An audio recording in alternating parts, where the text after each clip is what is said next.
Tell me about your education as a driver. Well, I think it's very simple. Jackie did all my education, Jackie Stewart. When I arrived in the team, in the Tyrrell team, I had just done 2 years of Formula 3, which is nothing for education, as far as education is concerned, and a year of Formula 2, and then I get into Formula 1. So in fact, I was what you could call a mad driver. I was driving like hell. I was not thinking enough to what I was doing. And Jackie stopped all that and teach me how you must analyze a car, how you must think when you are driving, what kind of vision you must have. He did all my education. I said Jackie is still the maestro for me because he's the only man, maybe in the world, to be able to do a whole Grand Prix of 90 laps, 2 hours racing without making one mistake. But then you say... But I think I am on one lap, I am now as fast as Jackie. What does that mean? What do you have to do to beat him? Not to make any mistakes. How does that come? Experience, concentration, and also being able to set your car so well that it will be the easiest car to drive in the race. And Jackie is so good in analyzing the car. He's reading the car so well that when the flag drops, he has always a very easy car to drive.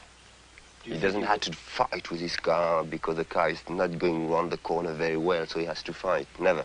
Jackie always managed to fix his car such a way that it will be very easy to drive. But one day I realized that it could happen to me. In Monza, 1970, the Italian Grand Prix. On the Friday, in the practice, I spin the car at 200 miles an hour. I spin the car and spin and spin and spin. Finally, I stop. I did not hit anything. I drove back to the pits with all square tires, you see, because the rubber has been taken off. And I laugh about it. I tell all my friends, oh, Christ, I spun the car 200 miles an hour, fantastic, very funny and so on. And next day, the Saturday, official practice, I was still driving, trying to get a good qualifying time. And 200 yards ahead of me, Joren Rindt get killed at 80 miles an hour in Courbe Ascari, very fast corner. Hit the guardrail. Guardrail was badly fixed, and he get killed. And I couldn't sleep the night before the race.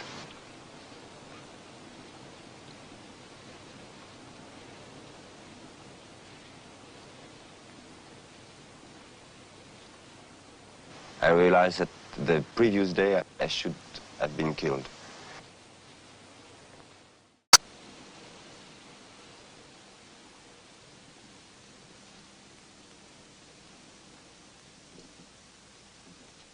It's a very big physical effort than to drive Formula 1 for many reasons, because steering is hard, the brake pedal is hard, the clutch pedal is very hard, and your muscle have to work a lot to be able to move all those things, and the gear lever also is hard. But the biggest effort you have to do is to fight against the G-force, and that is just amazing. People do not realize that in a Formula 1 today, you get 2 Gs for a whole Grand Prix. Longitudinal Gs when you accelerate or when you brake, and lateral Gs when you go through corners. Just to fight against that, just think that your head is the heaviest part of your body.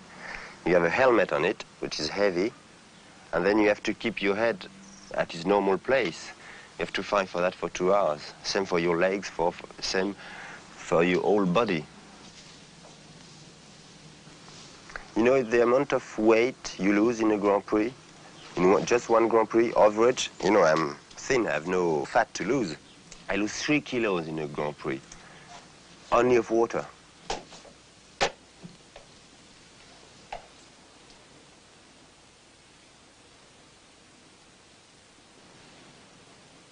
Somebody asked François Cevert what he thinks about when he can't sleep. He said, "I always fall asleep immediately." Somebody else tried hard to pry into his deepest feelings about danger, himself, his craft. "Why do you ask me these things?" he said. "I'm an athlete. I don't think about those things." On race morning, Cevert puts on double layers of fireproof Nomex underwear, a driving suit that can withstand a minute or so of burning gasoline, thin-soled driving shoes. He is an athlete, not a philosopher, or a challenger of human limits, or symbol of triumph over fear and danger, but simply a man in the uniform of a trade, a man more in touch with his body and his senses than most. But to the thousands who line the edges of the world's Grand Prix tracks, they are more. Something between movie stars and knights in armor.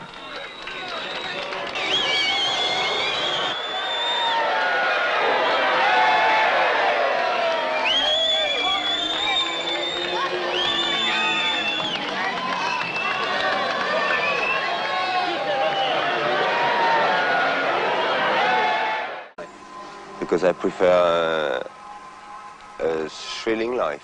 I enjoy. You know the fantastic thing, I think every man in the world is looking for that, is to make from his passion his business. That's what I have done. I had passion for motor racing and it's my business. Cannot be more happy. Everything I do about motor racing, I enjoy it. Anything, because it is my passion.